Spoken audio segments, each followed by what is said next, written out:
Hello friends, today in this video we will write 10 lines speech on Children's Day. So let's start. Good morning everyone. My name is Rakesh.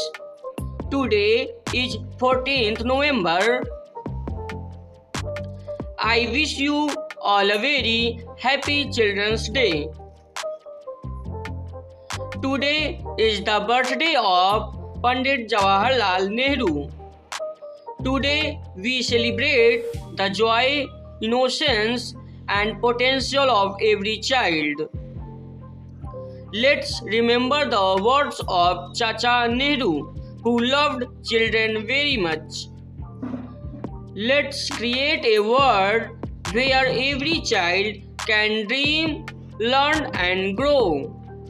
This day reminds us of the rights of children. Once again, Happy Children's Day to all. Thank you. So dear friends, don't forget to like, comment, share and subscribe to this channel. Thanks for watching.